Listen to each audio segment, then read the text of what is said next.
Gracias, mi amor.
Transmisión online de esta presentación en sociedad de la tesis de doctorado de Viviana Ruiz.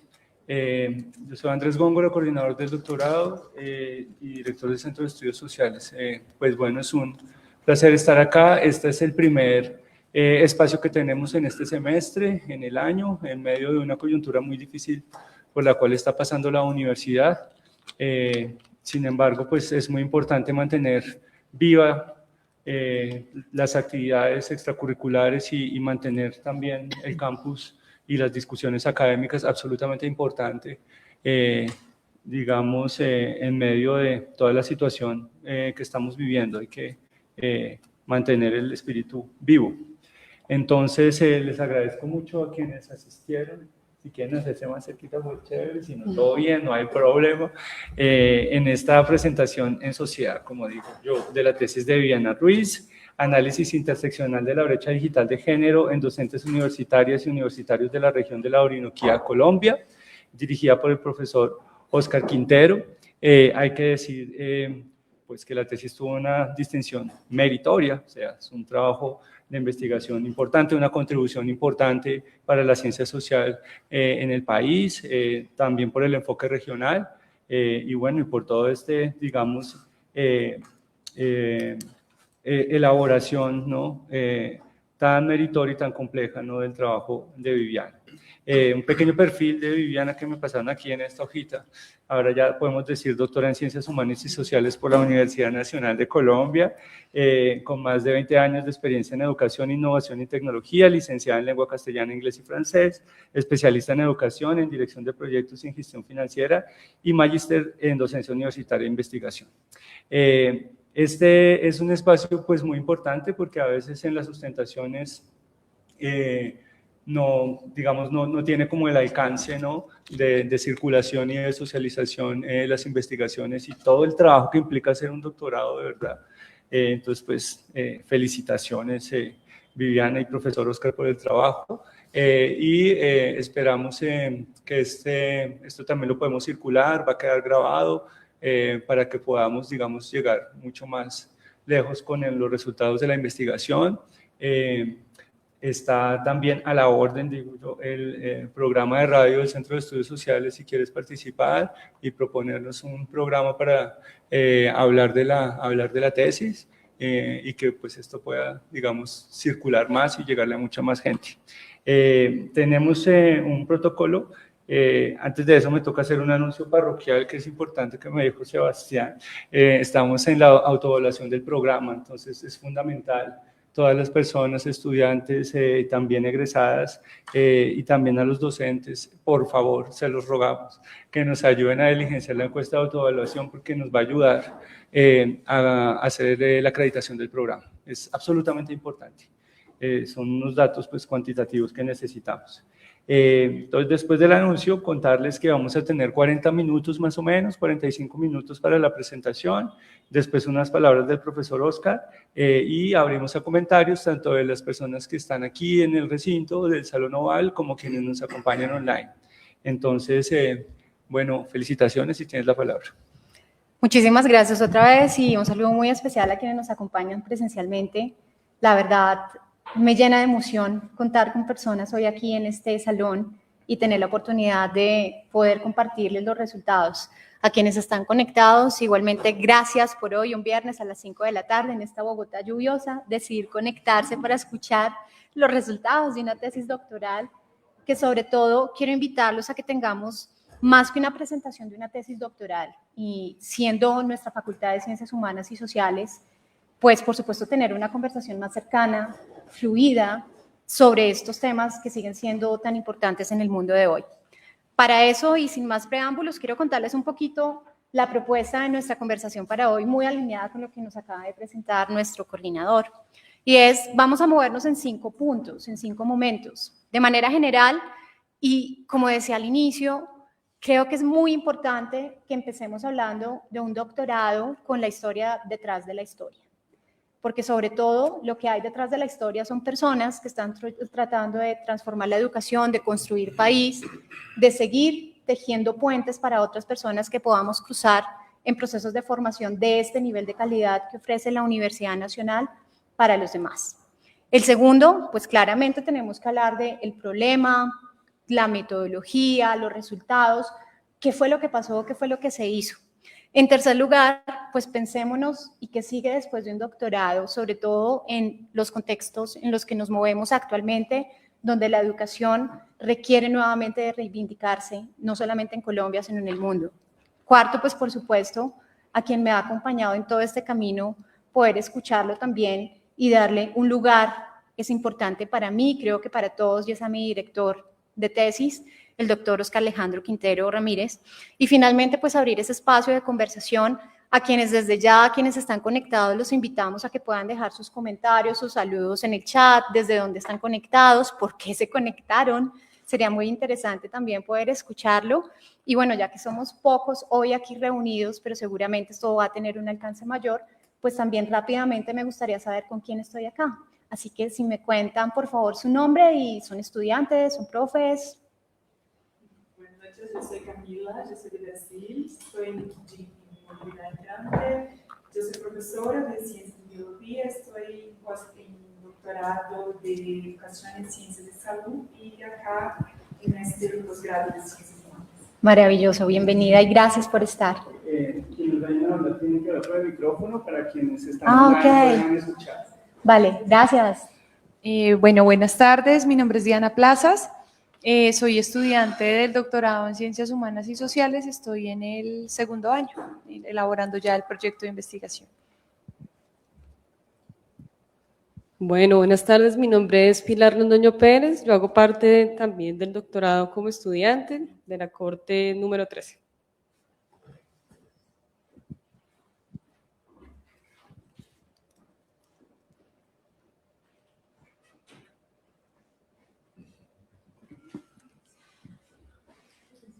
¿Ya? Listo. Muchísimas gracias. Y qué bueno que estemos aquí también, estudiantes del doctorado de las diferentes cortes, porque creo que esto que les voy a compartir hoy hace parte de las razones de por qué sí deben hacer un doctorado. Este es un a todos sí, y yo fui señalada de loca todos estos 6 años por querer hacer un doctorado, por querer hacerlo en la Nacional, por querer seguir aún en medio de pandemia, en medio de un estallido social, en una crisis que estuvo atravesando todos estos 6 años y que ya rápidamente les voy a contar, y que hoy, 6 años después, ya quienes me lo preguntan, que es una pregunta muy recurrente, ¿verdad usted cree que eso valió la pena? Eso es un total sí, sin duda, y más en la Universidad Nacional. Así que ese sería el inicio de esta conversación para todos hoy. Y lo que les estoy mostrando en este momento hace parte de un ejercicio que cuando llega ese momento de fue aprobada su tesis, ahora venga y susténtela, ¿no? Porque es que una cosa es escribir y otra cosa es poner sobre la mesa lo que uno realizó y cómo lo hizo y dar cuenta de los detalles y demás. Y ese día volví a algo que me sucede siempre y es como mi historia de todos estos 20 años, y es que mi problema no es escribir, yo escribo mucho, ¿cierto, profe? Escribía más de lo que necesitaba, siempre tenía más de lo que debía, y al final cuando me decían, bájele, menos, no tanto, escribir no es tan fácil como corto y ya, sino hay que volver a escribir. En ese sentido, cuando empieza toda esta historia, yo le dije al profe, ¿cómo sustento? Él me dijo, yo no sé, pero tiene que poder hablar en algún momento de todo eso que hizo. Yo en ese momento, con todo eso que hice, me monté una presentación que tenía 10 diapositivas solo hablando de esto. Y el profe me dijo, acuérdese que tiene como 1 hora para hablar. Se le fueron ya 20 minutos. Entonces, en ese ¿cómo hago? Y soy profesora, dije, pues voy a dibujar. Esta es mi historia. Esto no podría contarse de otra manera. Y esto que ustedes ven aquí fue un dibujo hecho a mano en el que recopilé toda la historia desde el primer momento, que además yo utilicé las paredes de mi casa como mi santuario y los tenía llenos de post-its, de cuadernos con notas, stickers, todo lo que hablaba con el profe, todo lo que alcancé a hablar con mis compañeros, con todos los profesores, todo eran notas, notas, notas, y con todas esas notas armé, si se quiere, como un mapa que empezó así. Un doctorado en Ciencias Humanas y Sociales en la Universidad Nacional para mí era un sueño personal, era una meta, pero los sueños no se cumplen durmiendo, se cumplen bien despierta. Por eso había que moverse, ver las fechas, estar atenta a las convocatorias, y en el 2019 me presenté. Duré 1 año en ese proceso. 1 año con 36 correos, enviándole a diferentes profesores diciéndole, yo quiero hacer un doctorado y esta es mi propuesta. Y en ese momento mi propuesta se veía muy alineada a temas de usos pedagógicos y culturales de las TIC en la educación superior. Y de entrada me decían, el doctorado en Ciencias Humanas y Sociales no es de educación y no es de tecnología. Hay que darle la vuelta. Y busqué, y 36 correos después me llegaron 2 aceptaciones. Una de esas de quien es mi director. Aquí es como en los realities y convocatorias, el primero que me dijo que sí, con ese me quedo porque fue el primero que creyó en mí. Y eso fue lo que hizo el profe Oscar conmigo, creyó en mí. En ese primer correo tuvimos una reunión y en esa reunión él me dijo, hagámosle. Ya se fue. Me presenté en el 2019 y adivinen qué. Pasé de los 6 filtros que habían 5 y me quedé en el panel. Eso fue durísimo. Yo como que no lo podía creer. Y entonces en ese momento dije, pues ¿qué me faltó? Y se lo cuadro para la siguiente corte, porque es que yo sí quiero hacer esto. Esto no es un capricho, esto no es una cosa que me va a dar más plata, eso es mentira. Esto es algo que yo quiero para mí y hace parte de mi desarrollo profesional, y sobre todo que tenía algo que era casi que lo más importante, y seguramente ustedes lo han vivido, alguien que les creyera. Y eso fue lo que hizo el profe conmigo. Tenía alguien que me decía, hágale, ajuste, métale ganas. Entonces, ¿por qué no? En el 2020, en la siguiente corte que abrieron, yo ahí mismo pasé y pasé. Eso fue como Rosa de Guadalupe. Ya uno se siente muy inteligente porque logré pasar a la Universidad Nacional a hacer un doctorado. Y eso tiene su propio sentido y ruido, porque además cuando yo decía que quería hacer un doctorado, y aquí viene un poco de la interseccionalidad, ser mujer, ser mamá, ser esposa, con 2 trabajos, era, usted va a hacer un doctorado, pero será una cosa de esas virtuales por allá de Europa que se hace en 6 meses o en 1 año. Y si hablamos del 2019 y 2020, la educación virtual para ese momento era como el pariente pobre de la educación, ¿no? Uno como que decía, uy, no, virtual, y uy, no. No, eso como que no tiene peso. Y por otro lado, para mí era muy importante hacerlo en Colombia porque creo mucho en que podemos seguir haciendo transformaciones sociales en nuestro país y eso se hace es con educación. Por eso para mí no era otra universidad, era esta. Y entro y empiezan las clases en enero del 2020 y con esa emoción de haber pasado todo. Y en febrero empieza todo el tema fuerte del doctorado y el trabajo y todas las cosas que dan que asumirse. Y en marzo llegó la pandemia. Y ¡pum! Nos fuimos todos virtuales. Y en ese momento, lo que más me preocupaba no era la virtualidad. En ese momento, y lo hablábamos con el profe, le dije, no, profe. Y mi tema, ahora todo el mundo va a querer investigar de las TIC y de la virtualidad. Entonces, para mí era aún más complejo pensar en, ya esto no tiene nada de novedoso, ¿qué le voy a aportar al mundo con esta investigación? Si todo el mundo está con las TIC y la pandemia y las TIC y la tecnología y todo se centraba hacia allá, y fue pasando el tiempo y empieza toda esta deconstrucción del proyecto, porque en realidad con lo que yo llegué tuvo 8 versiones después a lo que finalmente quedó.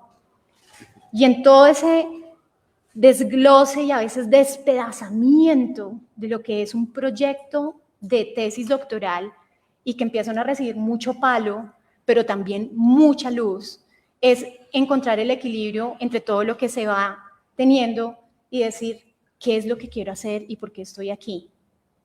Y ese propósito en este camino me llevó a entender que el ejercicio sí o sí, en tiempos de tecnología, inteligencia artificial, lo que suceda es leer, escribir, repetir. Leer, escribir, repetir. Y eso es algo que la IA no va a hacer por ninguna de las personas en el mundo. En ese camino, entonces, cuando empezamos en el Salón 626 con mi grupo, ahí conocí de la interseccionalidad y es que tuve a la mejor maestra que hay en Colombia sobre esos temas, Amara Viveros. Ella fue mentora de lo que hoy estoy yo aquí presentándoles y por supuesto con todo esto y con el tema que me atravesaba, finalmente yo sabía que era la brecha digital.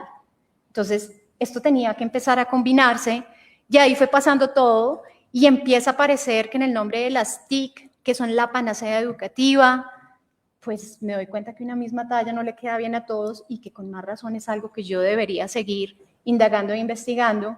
Y recuerdo mucho que en ese momento, con el profesor Santiago Martínez, con el profesor Yuri Jack, me decían, es que la gente seguramente va a hablar de TIC, pero nadie va a indagar sobre la brecha digital como usted lo está haciendo. Ahí con ese impulsito empecé a pensar, pero es que no es solo la brecha digital, esto tiene que ver también con cómo las mujeres nos relacionamos con la tecnología y la agencia que tenemos frente a ella. Por eso aparece la brecha digital de género como un ruidito de esto es algo que tengo que empezar a incorporar. Y con el tiempo, y además por temas de estar buscando becas, pues cuando buscaba becas, y en ese momento estaba la beca Bicentenario, y yo me quise postular y presenté todo el proyecto, me dijeron, no, pero es que no lo puede hacer de Bogotá, tiene que buscar otra zona. Y yo dije, pues vivo en Villavicencio, tiene todo el sentido hacerlo en la región Orinoquia. Y cuando empecé a indagar qué estudios habían en la región Orinoquia sobre este tema, adivinen qué, no había ninguno. Entonces, ahí encontré lo que estaba buscando al inicio, que me preocupaba de, no sé qué voy a investigar, porque ya esto se va a hablar mucho, y pues no había el estudio. Así siguió el camino, y al final, con todos esos caminos, pues de muchas luchas personales, de miedos, frustraciones, retos, pues al final uno dice, cuál es la meta y qué es lo que tengo que hacer y cómo tengo que hacerlo, y el doctorado tiene muy bien institucionalizados los procesos, tenemos los mejores docentes, tenemos todas las posibilidades, y aunque estábamos virtuales, fue algo que se pudo sortear. Después de esos 6 años, entonces, ya, y después de todo ese desglose y un poco Frankenstein de ese proyecto, lo que sucedió se va a ver así. Hablemos del problema. Y es que el problema era la brecha digital de género como manifestación de un grupo de desigualdades más profundas. Y entonces acá, cuando observamos este problema, tenemos que fijarnos en un primer momento, y es la brecha digital. Y la brecha digital no es un término que tenga una definición única.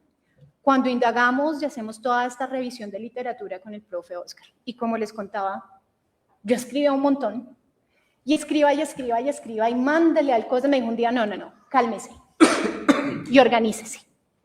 Y me puso a hacer RAE. No sé si las conocen, si les suenan, me ayudaron, como no se imaginan, para poder estructurar y organizarme, aunque al principio yo decía, maldita sea, tengo que hacer RAE. Profesor, ¿cuántas? Todas las que tienes de las referencias. Tengo 180 referencias. RAE. Lea, estructure, organice. Y con todo este proceso, el profesor Santiago Martínez, en uno de los seminarios de metodología de la investigación, fue un hit. Él me ayudó mucho más a encontrar el camino, el estilo de cómo hacer esa escritura y cómo empezar a hablar de brecha digital de género sin extenderme hasta el infinito y más allá, porque además me pasaba que por mi tema y de tanto leer, pues todo me servía y yo quería meterlo todo. Y al final era no, o sea, va a llegar un momento de hasta aquí tiene que ser, porque claro, hubo el boom de había literatura, había investigación, había notas empíricas, habían videos, habían fotos. Yo lo estaba viviendo además como arte y parte, porque ser docente investigadora en la Orinoquia era un asunto que me permeaba y me atravesaba de todas las formas, de que yo quería el diario de campo, las notas etnográficas, la literatura, los anuncios de los periódicos, etc. Al final, pues pensando en que esta brecha digital es la distancia respecto a oportunidades de acceso y uso de tecnologías de la información y de la comunicación, diferenciada en grupos sociales, especialmente si lo empezamos a mover entre lo rural y lo urbano. Y claro, al hablar de la región Orinoquia estamos hablando de la periferia, y desde ahí en las conversaciones que teníamos todo el tiempo con el profe era, ese es un punto clave, veamos qué encontramos. En ese sentido también hay que pensar si hablamos de brecha digital como una manifestación de grupo de desigualdades más profundas, tenemos que pensarnos a que este es un fenómeno que quería abordar como brecha digital de género en la educación superior, como un desafío estructural y que impactaba de manera diferenciada a las y los docentes de la región Orinoquia colombiana desde un enfoque interseccional y territorial. Bienvenida, Magali.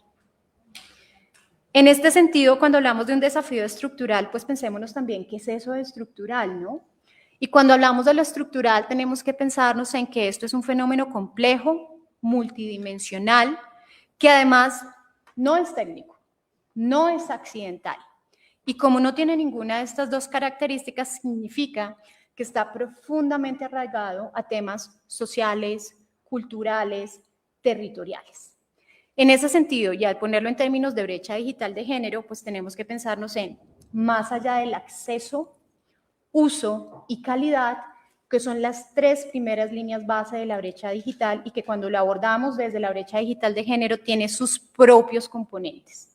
En ese sentido, y mapeando toda la literatura, lo que encontramos para empezar es que la brecha digital de género a través de la historia se ha concentrado en quién tiene el dispositivo y quién no, es decir, en el acceso.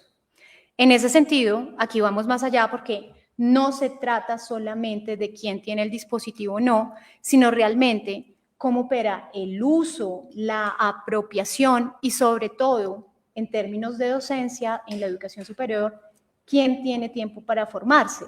Entonces aquí tiene todo el sentido lo que pasó en la pandemia porque fue mi laboratorio vivo de observación de cómo lo estaban haciendo más de 1.700 docentes en la Orinoquia.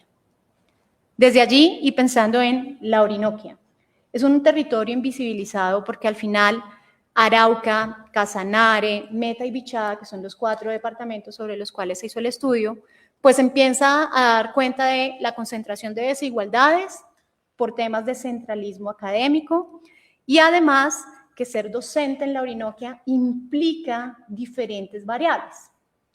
Ser docente, mujer rural que viene de Bogotá, a ser docente del llano que se formó en el llano. Empiezan un montón de características a hacer un entrecruce que dan cuenta de la academia como un campo de desigualdad.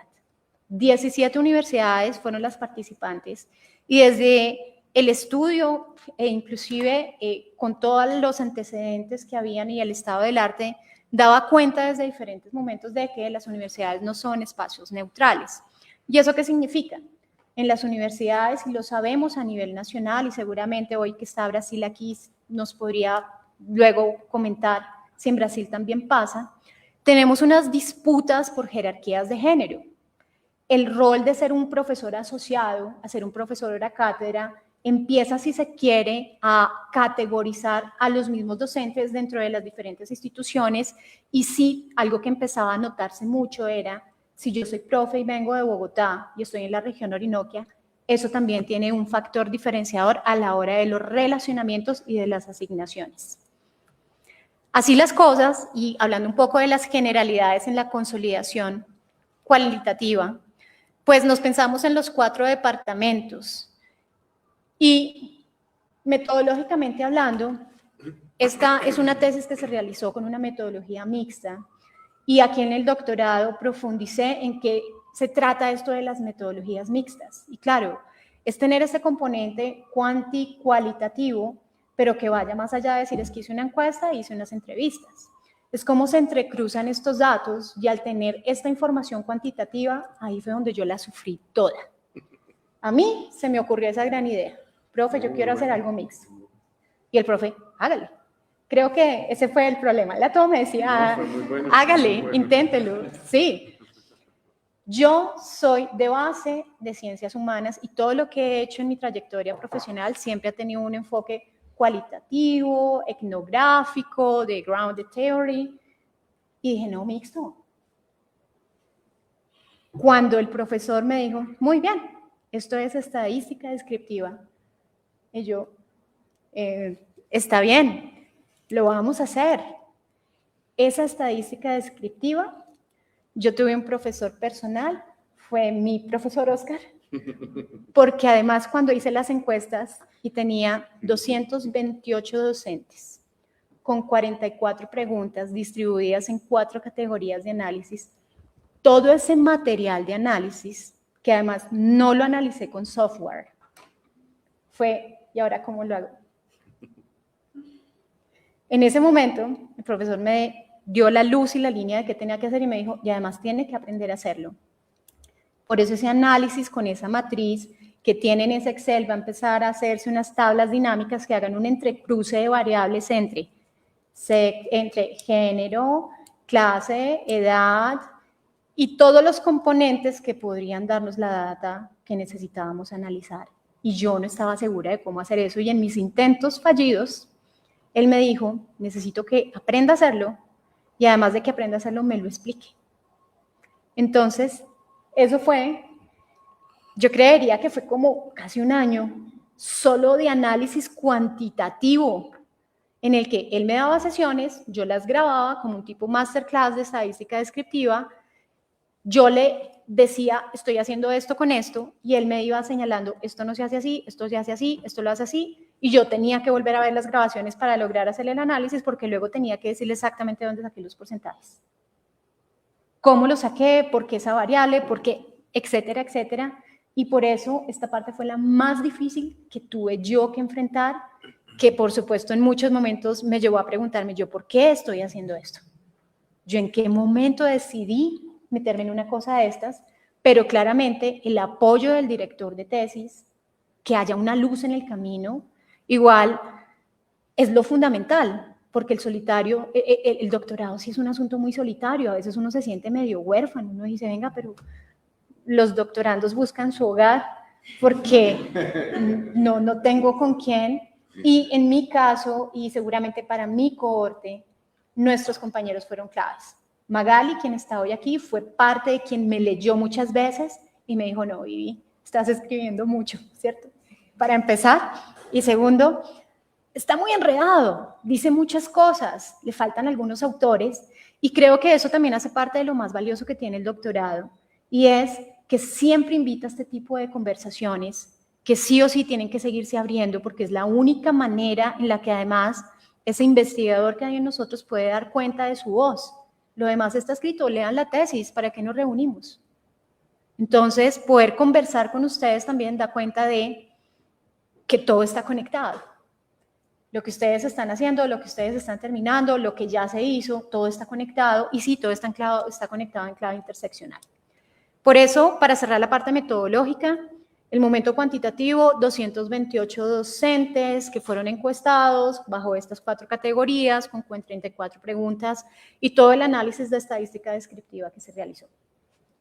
Posterior a eso, empieza las entrevistas a profundidad, 1 a 1, en el que en un modelo de bola de nieve, ¿quién quiere participar? Pues se trataba de encontrar paridad de género entre cuántos docentes hombres y cuántas docentes mujeres iban a participar, y ojalá que estuvieran de todos los departamentos. Y los 228 docentes que participaron en la encuesta, conseguir que participaran fue uno de los mayores retos.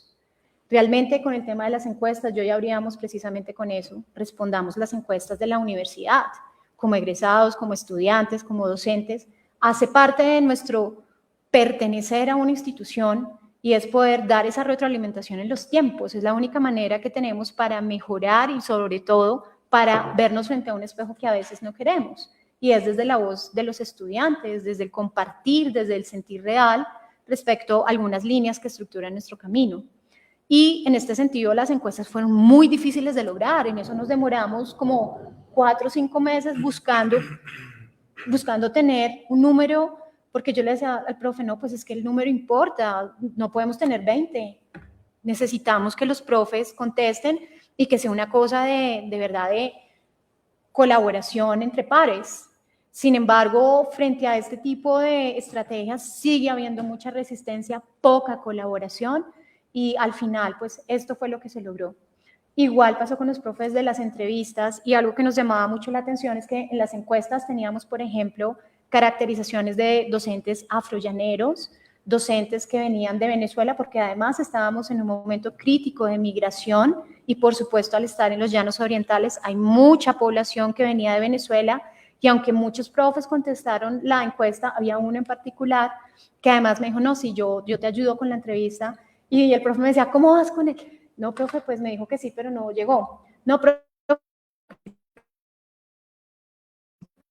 Y también en la experiencia, pero hay que tener mucho respeto porque frente a ser investigador, a veces somos muy extractivistas, ¿no? Entonces voy, saco la información y luego esta información, pues ya sabemos, ¿cómo me va a ayudar a mí que yo le cuente mis cosas? En ese sentido, y luego de tener estas conversaciones profundas con 11 docentes hombres, 11 docentes mujeres, en diferentes rangos de edades que iban desde los 23 años hasta los 68, que creo que fue la profe de mayor edad que estuvo participando, pues empiezan a verse atravesadas muchas cosas que también volcaron un poco lo que yo estaba pensando en ese momento después de las encuestas y lo que yo creía que era el core de mi tesis, la brecha digital de género. Y todo esto empieza a voltearse en un tema de trayectorias profesionales. Y entonces, no es la brecha digital de género, sino las trayectorias profesionales las que se ven atravesadas por la brecha digital de género. Y frente a estas variables empiezan a haber unas categorías emergentes que desde lo cualitativo fue lo que pudimos destacar, y era precisamente temas de conflicto social, de violencias digitales, de conflicto de violencias por el territorio en el que nos encontrábamos, desplazamientos forzosos, etcétera. Y sobre todo para las mujeres, la doble carga. Después de hacer todo esto, entonces, en la parte cualitativa, sí utilizamos un software y creo que fue una de las decisiones más acertadas, porque allí cuando utilicé NVivo y hicimos todo el cruce también de lo cuantitativo con todos estos datos cualitativos, que a hoy yo le sigo diciendo al profe qué vamos a hacer con toda esa información, porque es que uno quiere contar tantas cosas en la tesis que no todo cabe, y al final hay tanta información que podría darnos luces de cómo podríamos llegar a tener unas mejoras continuas de respecto a cierres de brechas que además podrían ser parte de esa solución de cómo podemos disminuir desigualdades estructurales, pues sigue siendo como una pregunta que tenemos hoy. En ese sentido, el diseño interseccional de los instrumentos, el guión de la encuesta, la entrevista, todo esto tenía unas temáticas y categorías específicas, todo tenía unos cruces entre el género, la ubicación geográfica, la edad, el estado civil, área de conocimiento, estrato, escalafón, el escalafón docente era muy importante, el uso de TIC, etcétera. Después de todo esto, pues claro, al tener todo ese inventario, parte del trabajo, y siempre me lo decía el profe, y por eso tenía mis paredes llenas, eran ¿cuál es mi inventario? La historia. ¿Cómo arranco? ¿Cuáles son los autores que soportan estas ideas? ¿Cuáles son los autores que estoy incorporando? ¿Por qué ellos? Sigue pasando con el tema de cuáles son los instrumentos, cuáles son los docentes, cuáles son esas frases que se destacan. Finalmente todo esto cualitativo, y con ese mapa es cómo podemos empezar a organizar, si se quiere, una suerte de rompecabezas que es muy grande y al que siempre le están faltando fichas. Entonces, con esto, el inventario, empezamos a tener las cargas interseccionales, por eso en eVivo funcionó muy bien, porque claro, empieza a ayudarme a encontrar estas categorías de análisis, cuál es la parte de saturación que debíamos tener en cuenta y demás, y con eso empieza toda la organización. Ahora, cuando nos pensamos en brecha digital de género y todo lo que hay detrás de este análisis, tengo que mencionar algunos autores claves que fueron como la línea de la columna vertebral de toda la investigación que sustentaban cada momento del análisis. Tenemos, por ejemplo, y por supuesto, no sería menor, teniendo al profesor Oscar de director, a Bourdieu. Y desde allí, la sociología como eje central. También el capital cultural y simbólico, el hábitos y campus, para hacer todo el análisis que se requería en el cruce de las diferentes variables. A Castells, por el tema de sociedad de la información y el conocimiento, donde tenemos Internet como base estructural y social. A Crenshaw, porque claramente como autora de la interseccionalidad, en donde género, raza y clases se entrecruzan, pues era la base principal de todo lo que queríamos hacer en torno a las categorías de análisis. Donna Haraway, Sally Plant y todo lo que tiene que ver con ciberfeminismo empieza a aparecer en el segundo semestre del doctorado, porque al abordar estas temáticas no podían dejarse de lado, y desde allí descubrí nuevas formas de interpretar todo lo que estábamos realizando, sobre todo de cara a la visión crítica del feminismo en torno a ciencia y tecnología. Adicionalmente, todos estos conocimientos situados y desde la postura de Donna Haraway de la tecnología no es neutral, pues empieza esta conversación entre lo que se está haciendo en las universidades con la tecnología tampoco. Adicionalmente, pues, por supuesto, tengo que nombrar a la profe Mara Viveros y a Tania Pérez, quienes además sus aportes para este tema en específico creo que marcaron toda la diferencia. Aquí una anécdota chiquita, y es, cada uno de los seminarios que teníamos en el doctorado teníamos que escribir ensayos. ¿Te acuerdas, Magali? ¿Todavía? Entonces, si teníamos 7 sesiones, eran 7 ensayos. Y teníamos que escribir los ensayos, y uno de los ensayos que escribí para la profesora Tania Pérez, cuando ella me devolvió ese ensayo, yo ese día de verdad me cuestioné si tenía que estar aquí. Y me lo pregunté profundamente, porque, claro, cuando ella me lee y me da la retroalimentación, lo que yo entendí es que me faltaba leer y que ella iba a ser la mejor guía. Por eso también hay que superar estos miedos respecto a cuando los profes nos dan comentarios y no tomarlo personal. Esto hace parte de los procesos de crecimiento y esto no se trata de usted, se trata del proceso que está llevando. En ese sentido, y con los comentarios que hizo la profe Tania, que eso fue para el año 2021, yo me quedé pensando, si esto es lo que ella me está diciendo hoy, ¿qué va a pasar cuando yo termine el doctorado? Y de verdad era algo que me preocupaba profundamente. y empecé a leerla y en las clases estaba también como siempre tomando estas notas de entendiendo esos vacíos que yo tenía que cubrir y a partir de ese ensayo yo creé un artículo de investigación que hoy es mi artículo más publicado. Es un artículo indexado que precisamente me llevó a mí a preguntarme cómo podría mejorar esto y ese es uno de los artículos y papers que logré publicar. Y además vincularme al grupo interdisciplinar de estudios de género de la universidad. Entonces, siempre, y creo que hace parte de lo que tenemos como reto las mujeres, y sobre todo en estos escenarios académicos que son de alta exigencia. Aquí no hay nada personal. Aquí se trata de cómo podemos mejorarlo y cómo podemos darle la vuelta a esos comentarios para que nos ayuden a crecer. Y sobre todo también soltar, porque en principio todo esto que se está haciendo para forjar nuestro carácter y para hacer mejores presentaciones y mejores documentos, tiene que servirnos también para cómo esto ayuda a impulsar a otras personas a lograrlo. También está la profe Mara, Rita Segato, Pacto Patriarcal, las redes de la microcracia, que hace parte de uno de los capítulos de la tesis doctoral, la doctora Tania Meneses, que habla de brechas invisibles en Latinoamérica, y también lo que son las políticas de tecnologías de la información y de la comunicación, las TIC, las TAC, las TEP, Arturo Escobar y sus ontologías relacionales y crítica de desarrollo y tecnologías impuestos desde el poder central, y Saki Sassen con el tema de expulsiones de economía global, del cual voy a hablar en un momento al finalizar. Y para terminar, pues no podríamos hablar de brechas digitales si no nombramos a Van Dyck. Creo que todas las generaciones de las brechas digitales, desde lo que se hace allí y con Cecilia Castaño, dan cuenta de por qué esto nos va a seguir atravesando y especialmente en el mundo en el que hoy nos estamos moviendo. Ya aparecen entonces todas las categorías, aquí hay un entrecruce como de todas estas variables. Luego de hacer todo este entrecruce de las variables, entonces aquí empieza a aparecer la voz de quienes participaron en las diferentes entrevistas a propósito de la brecha de género. Y en esa brecha de género, pues siempre había una discusión muy interesante en el que además quedaba expuesto el término de la ventaja femenina, que era, no, pues las mujeres siempre van más sobradas. Son las que más trabajan con tecnología, en época de TIC son las que más diseñan con tecnología, son las que más detalle tienen con tecnología, y también aquí, desde la voz de los diferentes profesores y quienes participaron, les dejo diferentes extractos, porque esto es lo que ellos comentaban a partir de esas conversaciones que teníamos y con diferentes preguntas. Entonces ellos hablan que nosotras somos muy buenas, y que es el mejor momento y que tenemos esa ventaja femenina de poder lograr las cosas con tecnología más rápido que los hombres.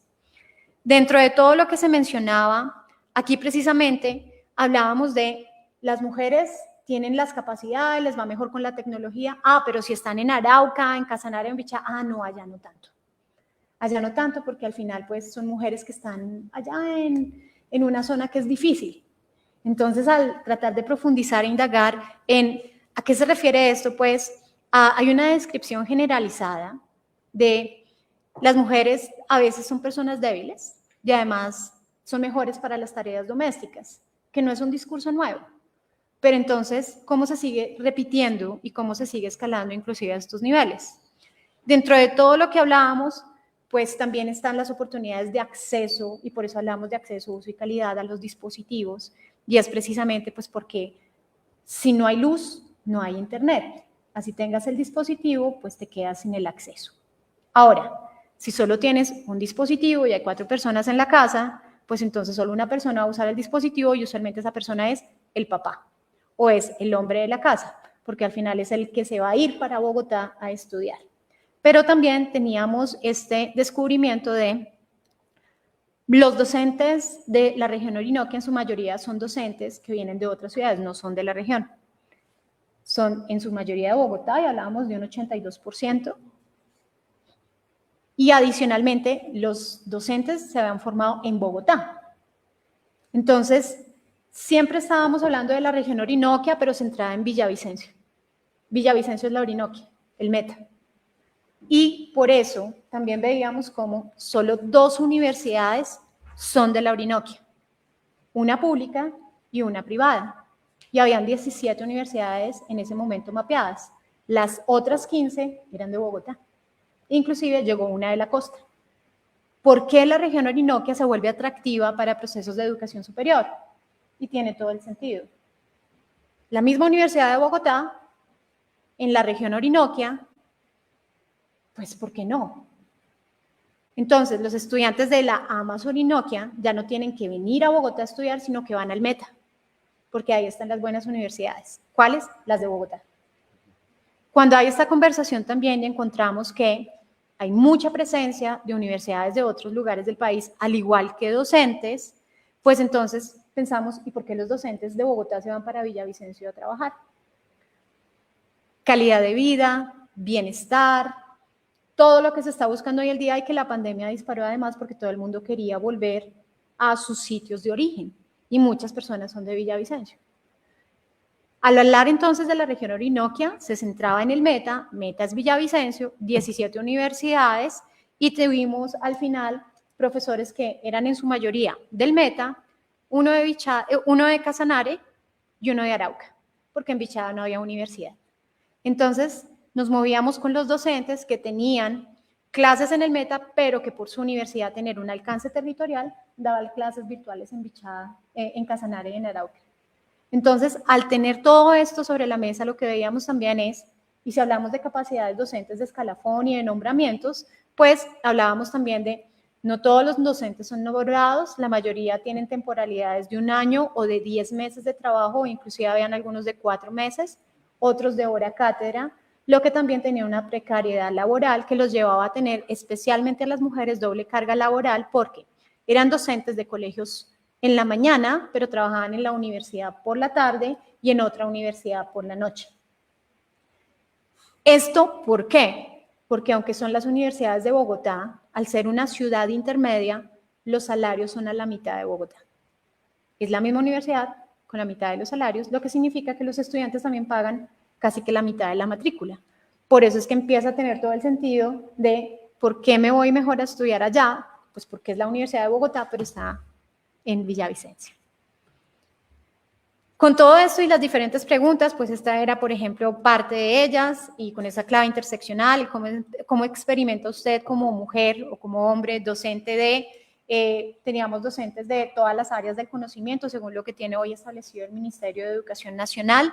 Tratamos de poder tener el mayor alcance en este sentido, y por supuesto fijarnos en barreras tecnológicas, considerando su estado civil. Entonces, la mayoría estaban divorciados, mucha madre soltera y pues la trayectoria profesional. Soy docente hace 5 años. Lo que teníamos como criterio mínimo en ese momento de la encuesta es que haya sido docente en la región en los últimos 3 años. Y de ahí en adelante, pues teníamos desde 3 años, 5 años, 10 años y empezábamos a encontrar cómo muchos estudiantes ya eran jóvenes. Estudiantes entre los 23, 27 años, de pregrado, mucha ventaja femenina también en temas de formación en maestría, muy poquitas en doctorado, y cuando hacíamos suma en los datos en temas de investigación, docentes que estuvieran categorizadas en MinCiencias como investigadoras también eran muy pocas las que estaban relacionadas, aunque tenían un proceso de formación que daba cuenta de que podrían liderar estos espacios. Pero la mayor carga que tenían en su rol profesional, en su universidad base, era administrativa y social. En este sentido, pues entonces nos quedamos pensando en el discurso institucional. Y es la naturalización de esa neutralidad tecnológica. Y por eso, especialmente para el momento que nos atravesaba y desde ahí en adelante, las TIC eran la panacea, esa era la solución de todo. Si usa TIC, con eso se resuelve. Y al final era un poco ver esta explosión como de juegos pirotécnicos de cuántas TIC está usando y ese es el mejor docente. Y entonces en la indagación de qué puedo utilizar y para qué lo puedo utilizar, las mujeres tenían más detalle, pero dentro de las conversaciones que teníamos siempre había en torno a la tecnología, no, pues es que yo quiero aprender, pero es que mi esposo también es docente, yo también soy docente, pero es que yo llego a la casa a cocinar y él llega a pedir la comida. Entonces, mientras yo cocino y mientras él lee o él hace lo que tiene que hacer, yo tengo esta doble carga y también con el tema del cuidado. Al final lo que teníamos acá es la naturalización de esa neutralidad tecnológica, como lo muestro allí, da cuenta de esa narrativa oculta de cómo el género, la clase, la ubicación geográfica sí condicionan el acceso y uso de estas herramientas.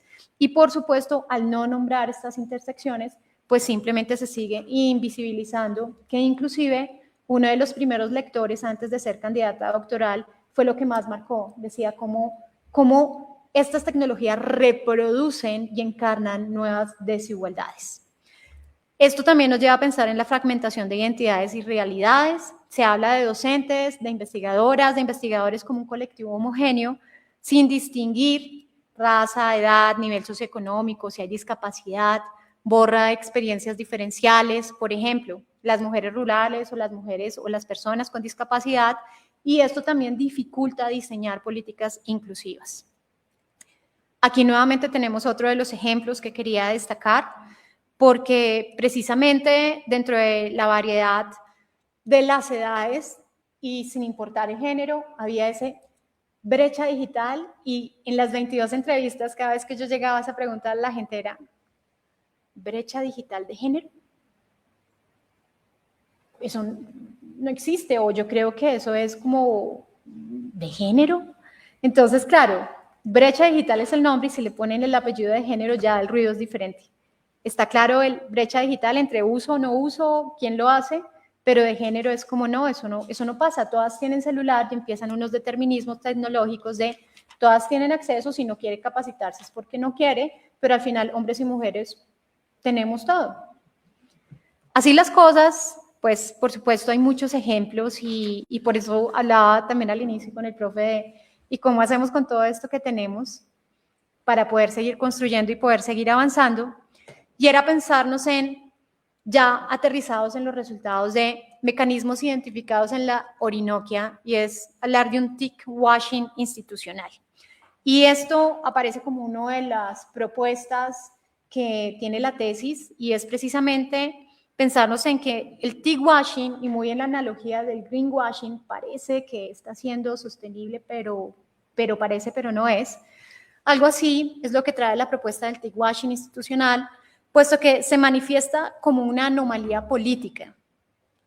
También es discursiva, en que las instituciones de educación superior proyectan una imagen de modernización, tecnología y democratización, que al final se mantienen o profundizan desigualdades estructurales que la tecnología per se no resuelve.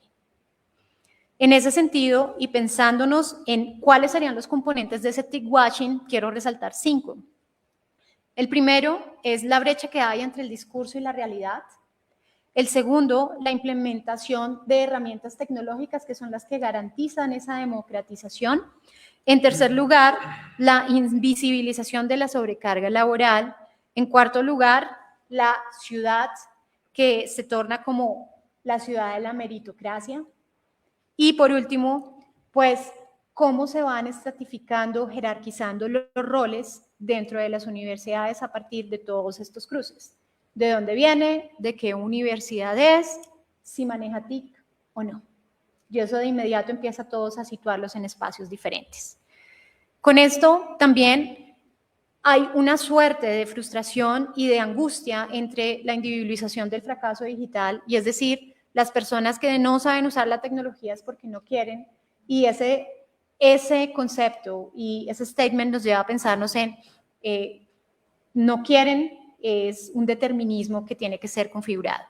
Y por último, la neutralidad tecnológica, que era, como les decía, brecha digital de género, eso como que no existe, pues la negación de sesgos de género es la representación de que sí existe. Y precisamente la base de ello es el no conocerlas porque no tenemos políticas territoriales y con este enfoque diferencial que nos ayuden a entenderlo. Lo que se dice es, nuestra universidad está digitalizada porque tenemos Wi-Fi, plataformas, cursos virtuales para todos. Lo que ocurre es que no todo el cuerpo docente con responsabilidades de cuidado tienen tiempo para formarse en TIC. Y lo que reproduce, pues, la responsabilidad de ese cierre de brecha a cargo de los docentes, que al final el sistema proclama como igualdad, pero que reproduce desigualdad en condiciones. Aquí, a propósito del tick washing, uno de los docentes mencionaba que dentro de la entrevista él decía, es que la universidad evolucionó, y él tiene 41 años, y decía, no, tiene la última plataforma, tiene el Polycom, tenemos de todos, pasamos de diferentes versiones, hoy estamos usando una, mañana usamos otra, hay algunas capacitaciones a profesores y se da por sentado que con la capacitación ya saben y que con eso ya hay un cierre de brechas y que con eso se va a hacer una transferencia de conocimiento a los docentes, pero en realidad pues todos se conectaban y además tenemos doble pantalla en las conexiones. Una es la conexión en la pantalla en negro en la que no se abren cámaras mientras se está revisando el celular o se está haciendo alguna otra cosa, pero asistí. O sea que el factor de cumplimiento es estar en la capacitación, pero no necesariamente estar capacitándome. Finalmente, con todo esto, pues a dónde nos lleva a pensar, y por eso quería aquí resaltar a Saskia Sassen, porque estamos en esta lógica de extractivismo, en donde todo es una extracción radical. Aquí tenemos esta imagen no solamente de mujeres en el territorio, sino también de la tecnología y cómo esta tecnología nos está atravesando y también reproduciendo todas estas desigualdades. Aquí, muy en línea con lo que ella mencionaba, es precisamente donde tenemos esta necesidad estructural de que las mujeres hoy innovemos desde la precariedad, que a veces sistemáticamente es invisibilizada y contenida mientras se mantienen estas narrativas de democratización tecnológica. Ya para ir cerrando y entonces poder darle la palabra al director, pensarnos en, tenemos esta promesa democratizadora, el discurso institucional, las TIC democratizan el acceso, las políticas públicas de conectividad para todos y la narrativa de meritocracia, el esfuerzo individual supera las barreras, nos lleva precisamente a reflexionar en la tesis y hace parte del capítulo 4 sobre cómo se ocultan brechas de segunda generación. En este sentido, Cecilia Castaño es de las autoras que más lo referencia, los tipos de usos, la apropiación diferenciada, la invisibilización de competencias digitales diferenciadas y los usos reproductivos versus los productivos. La conectividad para todos a veces parece una promesa rota, porque al final una misma talla no le queda bien a todos y seguimos recibiendo las instrucciones desde el centro, desconociendo lo que pasa en los territorios. En tercer lugar, el esfuerzo individual supera las barreras y pues sí, pero esto no individualiza los problemas sistémicos que tenemos y sigue invisibilizando algunas violencias institucionales, micromachismos tecnológicos que hoy están en auge y barreras sistémicas. Finalmente, con todo esto, entonces, y muy en línea con lo que estábamos hablando, pues, ¿qué podemos hacer, no? Hay una deconstrucción del ideal meritocrático de la educación superior en la Orinoquia. Y es que también existen categorías de mecanismos de indivisibilización. Por un lado está un machismo estructural orinoquense, en el que se niega o se minimizan desigualdades, hay una naturalización de roles de género y una violencia simbólica identitaria, en donde también la jerarquización territorial del conocimiento hace parte de lo que se da allí, la individualización de problemas estructurales y la autodiscriminación, internalización de subordinación. Yo no soy buena para eso, por mi edad ya no lo voy a hacer, al final eso que lo hagan los profes más jóvenes, a mí me gusta más lo social, o la carga administrativa que tengo ya no me permite hacer otras cosas. Aquí nuevamente les presento algunos de los ejemplos que tenemos de los diferentes docentes, de las categorías de las que les estaba hablando y cómo empiezan estas categorías emergentes junto con la evidencia desde lo que analizábamos a aparecer. Igualmente, y muy en línea con Arturo Escobar, autor colombiano, era precisamente pensarnos en esa igualdad de oportunidades, que es una lógica colonial, desde el universalismo abstracto de una misma tecnología nos quedará bien a todos, el esfuerzo individual, la negación de las diferencias, el reconocimiento de múltiples formas entre el ser y el conocer, y finalmente todo lo que tiene que ver con la capacidad tecnológica, que también hace parte de lo que queríamos representar aquí. A manera de cierre, con todos estos resultados y por supuesto con lo que va a seguir, pues teníamos que pensarnos en que la interseccionalidad es una forma de habitar el mundo y estas categorías sí son claves para seguir haciendo los análisis. Además de toda la base de género, raza, clase, lo que estamos viendo hoy acá, al cruzar género, edad, territorio, formación, antecedentes, nos lleva a dar cuenta y honrar nuestras complejidades y nuestras identidades, que al final con todo lo que se está haciendo hoy en día, especialmente en torno a la tecnología, nos lleva a pensarnos, ¿y ahora qué sigue? Por eso, ¿qué hacemos? Pues tenemos acá algunas sugerencias y algunas ideas, y esto tiene que estar atravesado en términos de política pública, de gestión universitaria y, por supuesto, de futuras investigaciones. En primer lugar, pues métricas interseccionales. En segundo lugar, pues seguir abordando el término de TIC washing, que hoy en día ya ha evolucionado, y dentro de los procesos actuales de investigación a nivel LATAM en los que estoy trabajando, está en el marco de la interseccionalidad de la inteligencia artificial y el AI washing, que ya existe como concepto en los estados del arte del norte global. En tercer lugar, los instrumentos interseccionales siguen siendo claves y con enfoque diferencial. Por último, pues fondos diferenciados para programas de formación que consideren estas diferenciaciones interseccionales. Por otro lado, las condiciones laborales equitativas, puesto que pensarnos en la modalidad de los contratos de docentes que existen hoy en día también tienen un impacto en sus procesos y desarrollo profesional, y las agendas desde la periferia. No desde el centro para la periferia, pero desde la periferia en línea colaborativa con el centro. Y por supuesto, si es en términos de objetivos de desarrollo sostenible alineados al objetivo 4 de educación de calidad y 5 de equidad de género. Ya para terminar, pues una tesis doctoral no es el fin, no se acaba aquí. Y también hay que tener claro que no hay proyectos perfectos, solo perfectibles. O sea que estos caminos que recorremos y todas las tesis y todos los hallazgos que tenemos, y vuelvo e insisto, es muy importante y debemos seguir teniendo estos espacios, porque la tesis no puede servirnos solo para graduarnos, debe ser algo que ayude a construir conocimiento entre todos, que pueda aportar a alguien que también viene haciendo el camino, que ayude a encontrar a otras personas una luz respecto a nuevas líneas de investigación que no habían considerado.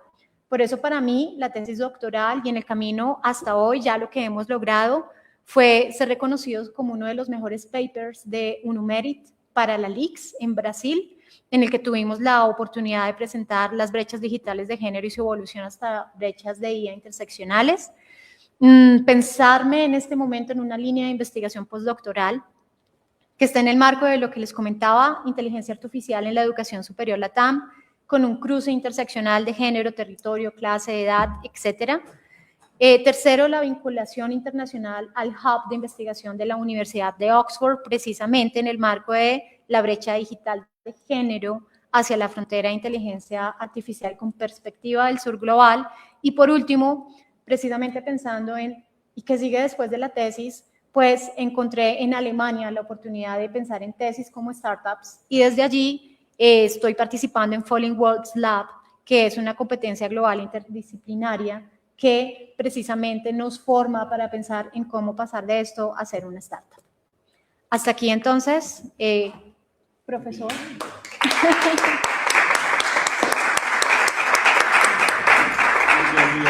Muchas gracias. Vamos ahora entonces con una intervención del director de la tesis, el profesor Oscar Quintero. Bueno, muchas gracias. Está apagado. Ya. Sí. No, pues, gracias Viviana por tantos cumplidos. Creo que una de las cosas que también aprendiste a hacer fue tener esa mirada siempre reflexiva de todos los procesos. Y me da un poco de vergüenza, digamos, cuando hablas de muchas cosas, porque yo no me acordaba, ¿no? Pero es muy chévere, y creo que esa es como una de las apuestas también de tu tesis, y es todo el ejercicio de reflexividad, ¿no? Y sigue siendo muy reflexiva sobre la práctica misma en el desarrollo de tu tesis y en el desarrollo mío como director de tesis. Entonces me agrada mucho, digamos, como recordar estas si se puede, buenas prácticas, pues para que no se me olvide, ¿no? En mis otras direcciones de tesis. que seguro lo hago, pero claro, es distinto cuando uno lo formaliza y siempre lo tiene ahí presente. Creo que también esta intervención de Viviana, de hecho, se puede servir como datos cualitativos para el proceso de autoevaluación y acreditación del doctorado, porque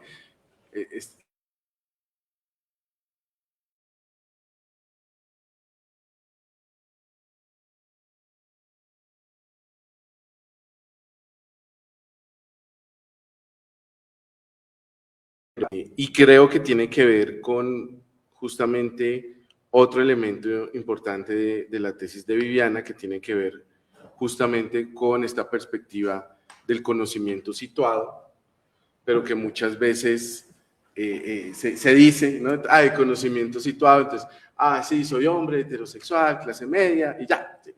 No, es en efecto como todo lo que yo soy intervino en la investigación y cómo la investigación incluso me transforma a mí como persona. Y en ese sentido quería decir que claro, obviamente es un asunto de creer, ¿sí? Pero que es también en doble sentido, no solo que el profesor crea en sus estudiantes, sino que los estudiantes crean en el profesor. Entonces, gracias por creer en mí.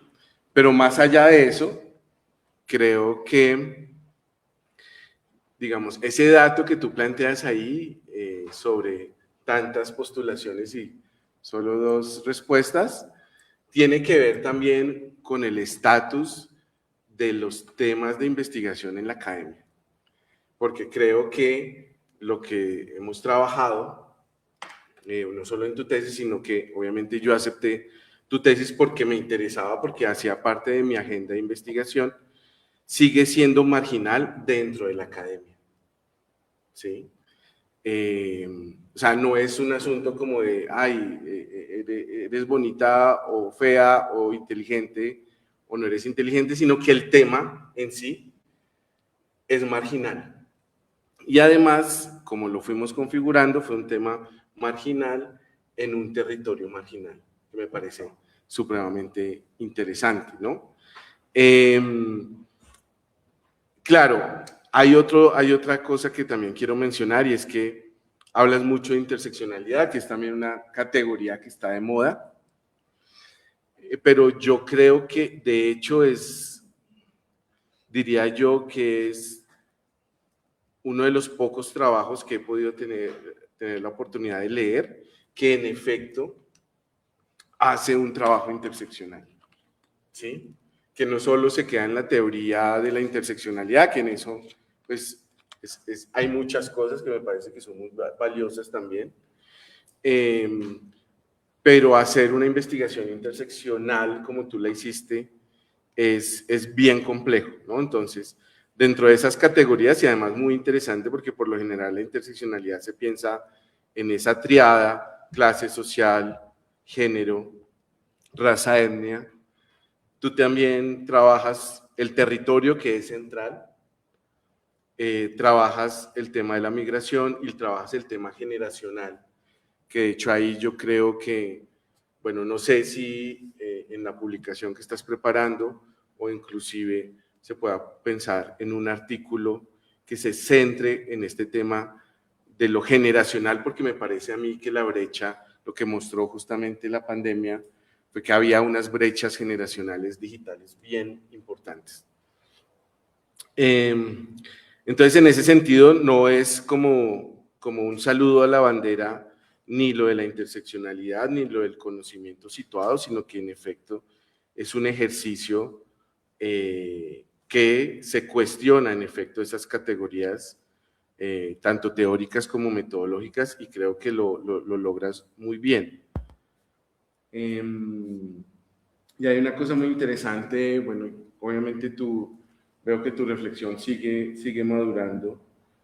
Hablas ahí de colonialidad tecnológica y en efecto yo ahorita estaba pensando mucho en esto del territorio que lo hablábamos, ¿no? Que te insistía mucho sobre mirar primero estos elementos estructurales de la educación en Orinoquía, enmarcada dentro del campo educativo colombiano como un todo, que demuestra en efecto no solo la continuidad de las desigualdades educativas en el país, sino de las desigualdades territoriales, y cómo ahí entra en juego, ¿no?, una economía política del conocimiento.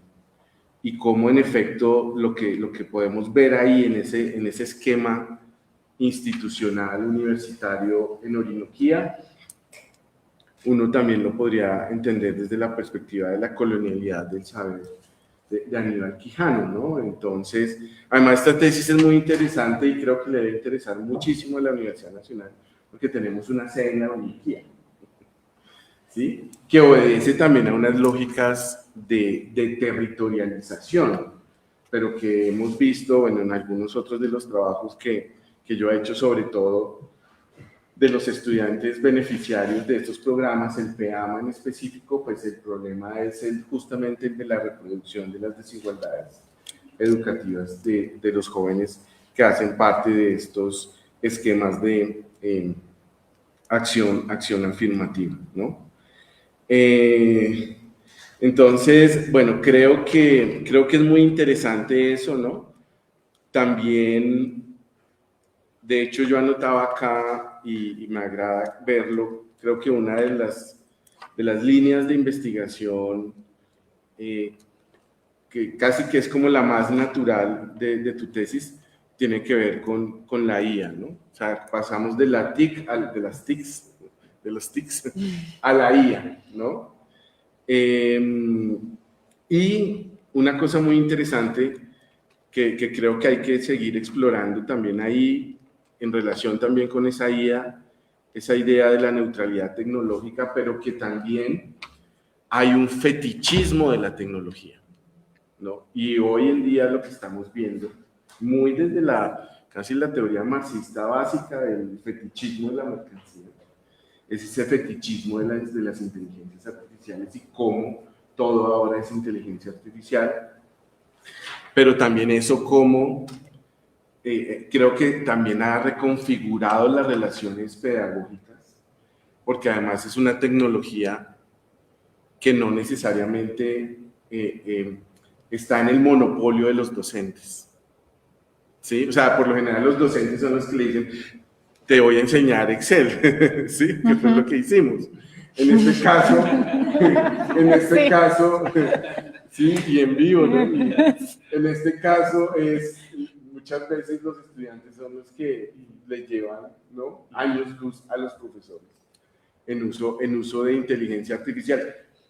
Bueno, entre comillas, ¿no? Porque uno ya se da cuenta cuando un trabajo está escrito por IA, ¿no? O sea, es como que finalmente no todo el mundo escribe con bullets y después le pasan a uno los trabajos con bullets y uno dice, esto ya pasó por ChatGPT, ¿no? Entonces, bueno, eso es lo que no han entendido los estudiantes en algún momento, ¿no? Pero me parece muy interesante porque eso, desde luego, que está reconfigurando las desigualdades educativas en las sociedades y probablemente va a exacerbar las desigualdades territoriales, ¿no?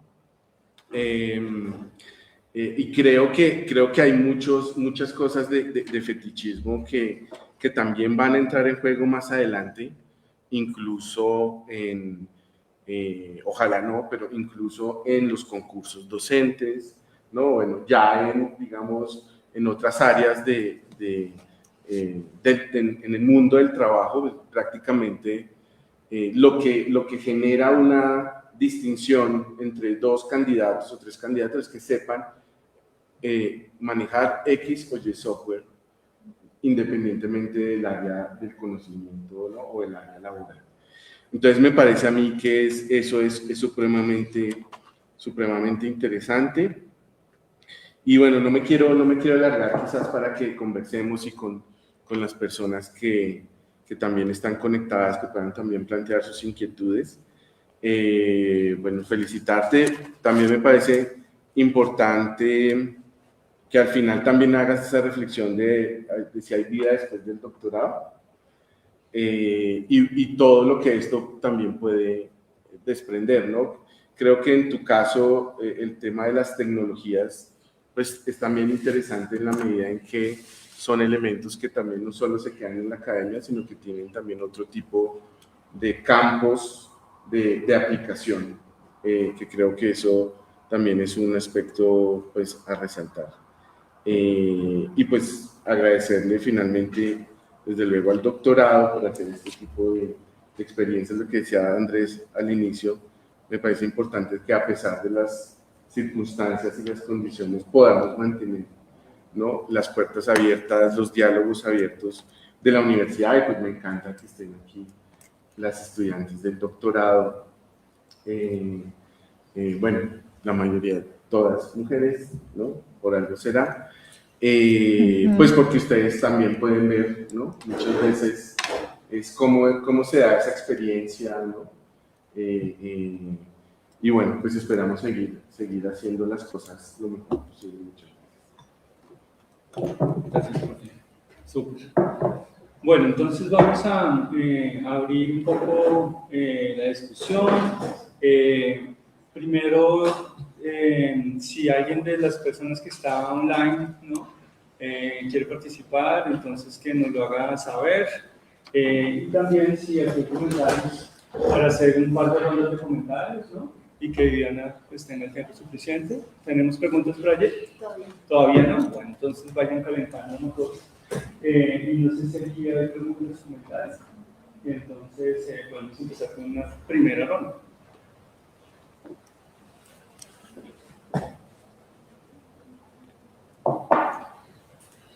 Hoy toca como cuando dice, o sea, ¿es ahora o nunca? Sí. Y pues también es un espacio de conversación en ese sentido. No todo tienen que ser preguntas técnicas, ¿no? Aquí también hay que ir más allá. Y es una invitación abierta a todas. Finalmente, todos estos temas de ser doctora, ser la profe, ser lo que somos, ser mujeres, nos lleva a repensarnos que desde muy niñas estamos encasillándonos en una identidad. Era, yo soy profe de inglés y ya no voy a hacer nada más. ¿Cómo nos movemos de todo eso que estamos haciendo en cómo un doctorado nos abre las alas y la mente? Y esto tiene que ir más allá del género, esto es de todas las personas. Quien hace un doctorado al final sabe que esto es para nosotros, es personal, es nuestro, y sí es de mucho orgullo, y sí, claramente hacerlo en la Universidad Nacional lo es aún más. Entonces, para mí este es el momento en el que conversar es, no solamente tengo preguntas, sino también esas dudas respecto a cosas que tal vez no son solo metodológicas o técnicas, sino también hay algo que uno quisiera decir hoy en este espacio y que es el momento de llenarnos de, sí, claro, esto vale toda la pena, el esfuerzo, los años, la trasnochada y todo lo que se deriva de ahí, en lo que vuelvo y digo, es una todo sí, y hay que seguirlo logrando y hay que seguir conversando. Si me dan el espacio, entonces empiezo. ¿El micrófono? Se apagó ya. Ok, es que toca con el micrófono. Con ese. Si quieres, Bueno, súper. Sí, súper, gracias. se escuchen en el... ¿Y qué es la grabación? En la reunión. Pues además que estoy más cerquita. Primero felicitar a Viviana, nosotras empezamos juntas y para mí pues es un baldado de esperanza estar aquí y verte terminando y verte además terminando así de bien, porque el producto que entregas pues definitivamente da cuenta del nivel de estudiante que fuiste siempre. Entonces felicitarte primero, abrazarte fuerte, fuerte y bueno, ya. Yo sé que no termina con el doctorado, pero sí que es un piano que se quita uno encima. Y ya entrando en cuestiones técnicas, quería preguntarte si hiciste entrevistas de profundidad, me pareció entender que lo hiciste. ¿Cómo procesaste esas entrevistas? ¿Y cuál fue como el criterio que tuviste más en cuenta para, digamos, rescatar como esas citas que uno dice, esto es valiosísimo y esto tengo que definitivamente sacarlo a relucir en algún momento del documento. ¿Cuáles fueron como tus criterios y cuál fue tu método de procesar esas entrevistas a profundidad? Gracias. ¿Hay otra pregunta? ¿O preparar tus preguntas? Adelante. Ok. Las TIC. Listo. Bueno, gracias. Quería también como pues felicitar ese trabajo.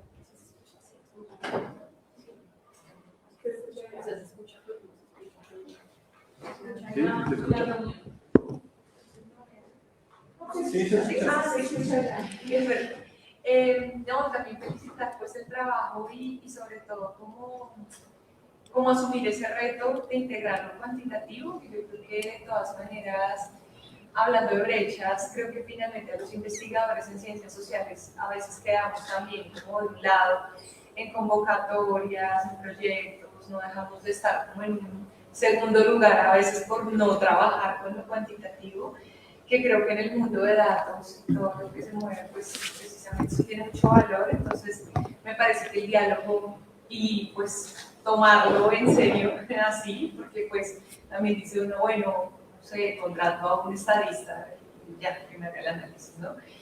Pragmáticamente, pero creo que precisamente de eso también se trata, ¿no? Como de atravesar los datos, de entender cómo es que esto me da otra información más allá de lo cualitativo, porque es muy valioso en el análisis que realizas. Y pensaba un poco como no sé si lo viste, es como una pregunta, de pronto de poder conocer un poco más, o también en estas posibles líneas de postdoctorales o de más allá. Claro, como está la brecha digital de género que produce como unas maneras específicas de relacionarse de las docentes, los docentes, pero a la vez esto cómo produce los escenarios de clase, esto a la vez cómo se replica o termina, porque de alguna manera podría ser como, bueno, pues es que eso es un asunto de los docentes, pero cuando se ve el impacto también que eso tiene como en replicar unas formas tradicionales de hacer educación, ahora que la educación virtual, cualquier universidad, o sea, Uniminuto abre 40.000 programas virtuales, cualquiera, ¿no? Es la opción de las universidades, pero a propósito de la calidad de la educación, pero sobre todo como pareciera que lo virtual neutraliza eso que refería este profesor de matemáticas, ¿no? Que dice, las chicas no se acercan a matemáticas, pues es que uno no se acerca porque es que eso es una cosa históricamente que los hombres hacen, y eso se evidencia en unas prácticas y en unos modos de estar y en que los cuerpos se muevan en un aula de clase, que parece que en lo virtual eso queda neutralizado. Entonces pienso un poco como esto que pasó en la pandemia, ¿no? Que empiezan a aparecer estos casos de silenciamientos de las mujeres en los espacios virtuales, las violencias digitales que se hacen explícitas, ¿no? Y entonces cómo la manera en la que ser profesor, ser profesora se performa y se hace realidad en esa materialidad, en ese como ensamblaje de las tecnologías allí, termina también teniendo unos impactos, ¿no? Que significa ser una mujer docente que monta una aula virtual y que imparte una clase de manera virtual. Eso sería distinto si lo hace un hombre a propósito de la brecha de género que han tenido que vivir con eso, o no, es decir, cómo se da, porque creo que también los impactos cuando esto nos empieza a preocupar de cómo se acercan o no los estudiantes o qué es lo que viven, también pues se puede como materializar un poco la necesidad de transformar estas pautas allí. Eso es como una inquietud allí, de también como qué otros impactos tiene. Y pensaba, pues me parece también interesante el concepto de tickwashing, que no lo había escuchado, porque sí creo que ahí también hay una manera como en el sistema educativo, esto es una crítica también como de lavarse las manos, ahí sí, de alguna manera con la responsabilidad de la educación. Yo estaba trabajando en una universidad X, ¿no? Y esta presión de, es que se está pagando por el aula virtual, por Moodle, tanto, tiene que utilizarla, no importa si eso sirve para algo. Usted debe subir como las estadísticas de ingreso de los estudiantes al Moodle, ¿no? Pero no es importante ni los tiempos de preparación de la clase, ni cuánto tiempo requieres tú para apropiar y montar un aula que realmente logre como conectar afectos y saberes, porque tampoco es solo como el hecho de montar los contenidos. Entonces creo que ahí también hay como ¿no? Como una idea de que en eso se mide calidad y de que en eso hay inversión en la educación. Entonces, pues me parece interesante como esa crítica también que sale allí, que no solo es para plataformas, buscadores, y repositorios, ¿no? Pues como todo eso que está allí. Gracias. ¿Quieres contestar? Sí, está bien. Vamos a parar un poquito y después hacemos una pregunta. Que hay como varias Sí. preguntas allí, ¿verdad? En primer lugar, aquí bienvenida a Sonia, que también se nos unió hace un rato. Y a Magali, gracias por sus comentarios, por su voz, por su apoyo. Hoy públicamente le doy las gracias especialmente a quienes hoy me acompañan en diferentes momentos del doctorado, en asuntos muy personales, lo que significó Magali. Cuando necesiten una persona que la lea con ese ojo crítico, Magali es, ¿sí? No es ChatGPT, no, es ella. Ella es el ChatGPT que necesitan para ese filtro. Y sobre todo con Sonia, que tuvimos muchos momentos personales muy cercanos que nos ayudaron a sobrevivir en momentos de pandemia. No tengo cómo agradecer todo eso que hicieron por mí en su momento. A Magali, respecto a las entrevistas, sí, fueron entrevistas a profundidad. 11 hombres, 11 mujeres de diferentes áreas de conocimiento y de todas las edades, y también con unas trayectorias muy importantes en la región Orinoquia. Para esas entrevistas, las personas que participaron desde el Meta estuvimos presencialmente, fueron conversaciones que duraron alrededor de 60, 90, 120 minutos, y algo particular que me pasó con todas las entrevistas fue que cuando dejaba de grabar hablaban más. Ahí, y por respeto, por supuesto, habían momentos en que yo decía, quiero tomar esa nota, ¿cómo hago? Entonces era, ¿puedo tomar algunas notas de eso que me estás diciendo? Sí, claro. Ah, bueno. Entonces, muchas de esas notas crudas fueron las que realmente dieron cuenta después de cómo se iba a hacer ese análisis. Para las personas que querían participar desde Casanare, Bichada, Casanare, se me olvidó el otro. Sí, los dos no podían estar presencial, así que hicimos una conexión por Meet, muy difícil por temas de conectividad. Entonces tuvimos como varios episodios en una sola entrevista de conexión-desconexión que también daban cuenta del asunto que estábamos abordando, de la brecha digital, lo cual fue muy pulpo, por decirlo así, para mí, puesto que era el mejor momento para expresar lo que estaban sintiendo respecto a la brecha digital y la brecha digital de género. Entonces, con todos estos contenidos, lo primero fue la grabación, lo segundo fue la transcripción, fiel, eso era escuchar horas y horas, inclusive los silencios, de aquí creo que está mucho el profesor intuitivo, es que los silencios hablan. Esos momentos en que uno se calla, eso está también transmitiendo un mensaje. Entonces, ¿qué era lo que me dijo antes de eso? ¿Por qué ahí? ¿Por qué se cortó la voz? Y todos estos detalles que al final solo se pueden captar en el momento en que uno está teniendo la conversación. Esa marquita de, uy, esto es súper importante. Docentes que estaban atravesadas por enfermedades de estrés, que ellas deducían ese cáncer fue por este estrés en términos de docencia y de carga laboral. Entonces, hay mucho, y si ustedes leen la tesis se van a dar cuenta que además la tesis está muy escrita para reconocerse en ella.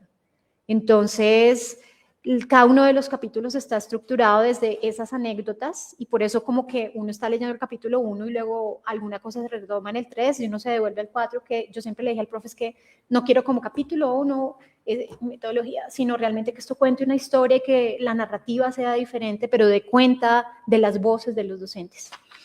Y por eso se utilizó el software NVivo, que creo que fue una buena decisión, porque, exacto, para las entrevistas cualitativas, pero en algún momento por el software que estábamos utilizando, que era la versión más actualizada, pues le podía meter algunos datos cuantitativos y por eso había un cruce que como que en nivel de saturación, de repetición, me señalaba exactamente cuál era el momento que más se había destacado, cuáles eran las palabras que más se mencionaban, y con toda esa información pues volver a leer y sacar de allí cuáles eran los extractos que quería incorporar, que hace parte de lo que mencionaba el profe Oscar ahorita. Parte de tener la tesis meritoria, que eso fue muy poderoso, yo no lo sabía, es que se podría publicar el libro. Entonces, actualmente estamos en ese proceso de escritura del libro en el que, obvio, hacer una tesis de doctorado y ahora hacerle un libro tiene unas variables y es volver a escribir. En ese volver a escribir, pues por supuesto tenemos el prólogo aquí del director y todavía estoy buscando personas que quieran ser evaluadores del libro. Entonces también queda esa invitación abierta. Así fue como se analizó y a partir de eso es que pues tenemos toda la información de qué fragmentos íbamos a tomar para cada una de las partes. En cuanto a lo que dice Diana, pues no puedo estar más orgullosa de tener aquí hoy en este espacio doctorandas en este proceso y maravilloso que estén acá. Cuando tú dijiste lo de pagar estadistas, yo también lo pensé, claro, pero es que en ese momento había una crisis económica que además se aumentó, y hay que decirlo, porque en ese momento la universidad decidió quitarnos no sé cómo se llamaba eso. Teníamos como, a partir de que éramos candidatos doctorales, pagábamos solo una porción de la matrícula. Y de repente eso cambió. Pero no es un asunto porque sí, hay una normativa que además, dependiendo de quién estaba, pues decidía si se aplicaba o no, y nos lo quitaron. Es decir, que esa esperanza que teníamos en época de pandemia de reducir los costos del semestre se esfumaron. Así que, pues tampoco lo pensé, porque no tenía con qué pagar un estadista, y pues la verdad es que el impacto económico de ese momento fue muy duro, y al final yo era un poquito así como en un tsunami aferrada al doctorado, como si fuera el último arbolito que quedaba diciendo, tanto que luché por estar aquí, de verdad me voy a rendir, de verdad me voy a ir, de ahí que yo tuve que aplazar 2 semestres. Uno, que por época de pandemia nos dieron como esa ventana de oportunidad, pero la verdad es que la universidad no tiene eso, creo que tiene solo un semestre. Y luego por muchas cosas que pasaron personales, yo le dije al profe en diciembre de 2022, le dije, no, profe, tenía una entrega y le dije, no la voy a lograr, tengo esta situación, lo otro, tuve un problema con el ojo derecho, casi lo pierdo, así que o me operaba o escribía, porque tenía 18 horas diarias de escritura entre 2 trabajos, mi hijo que en ese momento tenía 6 años, el doctorado, la casa, la pandemia y todas esas cosas que nos atraviesan, o sea que, ¿qué hago, profe? Y el profe me dijo, no, respira, otra vez, cálmese.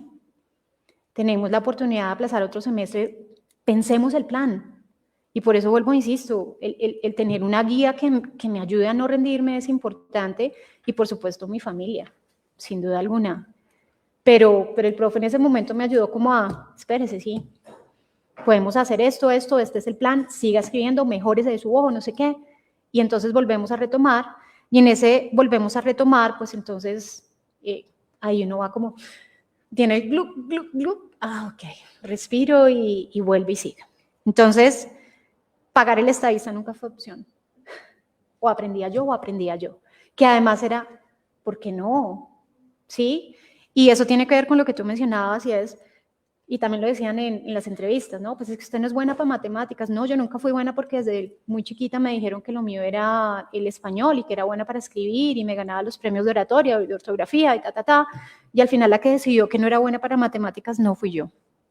Así como la que decidió que yo no era buena para tecnología no fui yo, por eso me metí de cabeza, aunque debía ser la profe de inglés.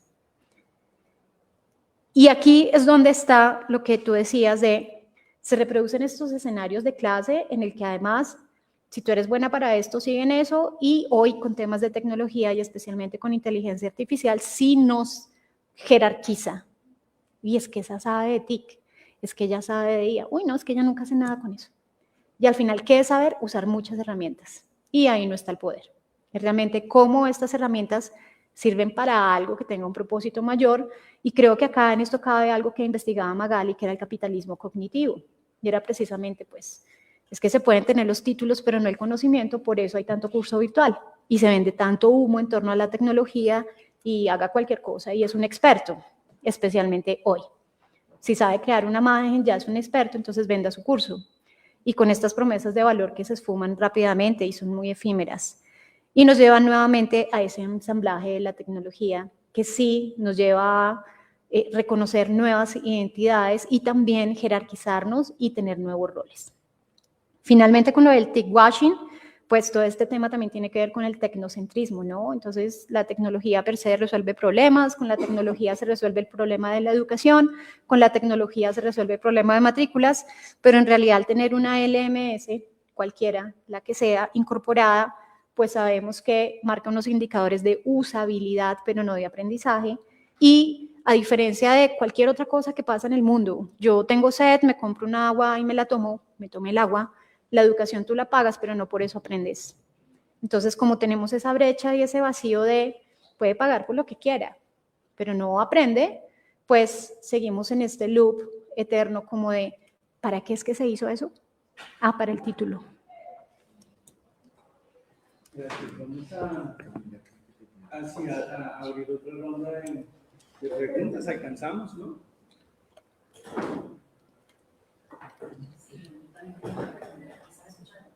¿Está prendido?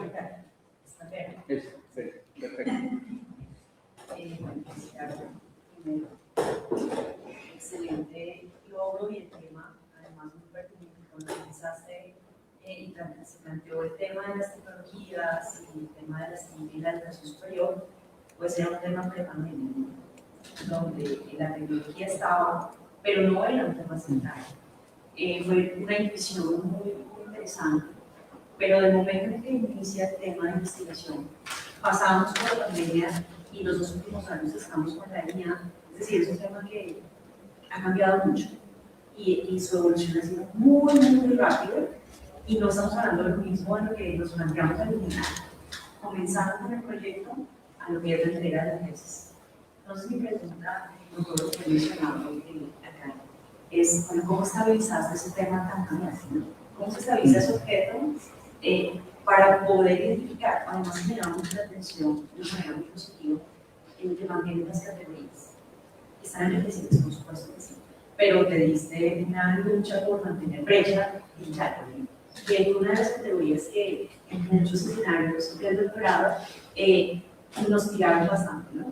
Esto no es por ahí, esto está por otro lado, porque además obviamente pregunta del doctorado muy asociada a un discurso de estudios sociales de la ciencia y otras cosas más, no únicamente, donde sí habla un tipo de forma en la cual, bueno, tú quieres ir por esta línea y esta que no me parece, eso no, pero veo al final que logras mantener esos riquezas con esa interseccionalidad que realmente es aplicada en el campo y que recoge voces de ese campo de manera muy interesante. Entonces te quería felicitar por eso y preguntarte por esa estabilización, cómo se fue con eso y felicitarte. Perfecto. ¿Alguien más?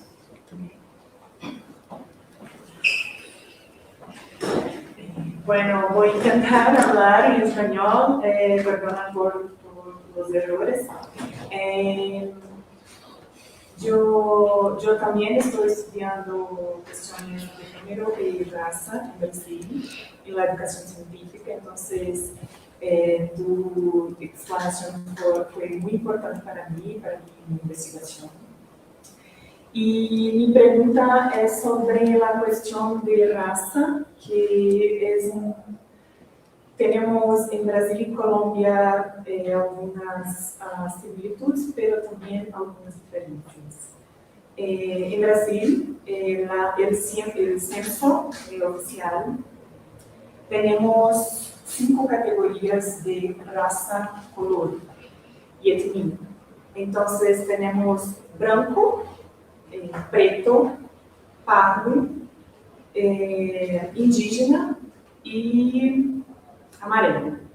Entonces, amarillo serían los orientales, indígenas, pardos los mestizos, pretos las personas con piel preta, negra, retinta, y los blancos. Y acá creo, y corrige, si errada, no hay categoría blanca en el censo. Entonces, el censo cuenta los diferentes. Y entonces, mi pregunta es, ¿cómo, sí y cómo la cuestión de raza apareció en tu investigación? Si fue una cuestión o no.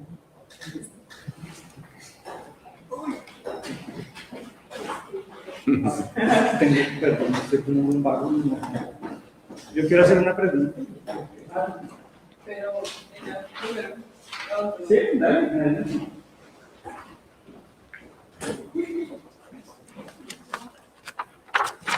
Pues, abierto, gracias por la investigación, me parece un tema bastante interesante que no se habla tanto justamente por la normalización de que el que no quiere entender o comprender sobre los temas de actualmente inteligencia artificial, pero desde siempre, desde el avance tecnológico, las tecnologías, es porque no quiere.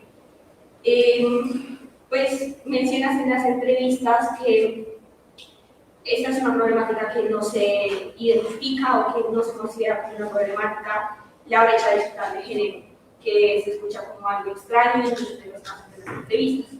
Entonces, ¿cómo esta investigación y cómo las entrevistas, más allá de pregunta-respuesta, una conversación, cómo en estos espacios se transforman y se concientizan estas problemáticas más allá de específicamente el tema, sino de cómo este proceso también puede ser una construcción de conocimiento desde distintas perspectivas y cómo escuchando también se puede, no sé, transformarse a las otras personas, pero concientizarlos sobre esta problemática que es el principal enfoque de la investigación.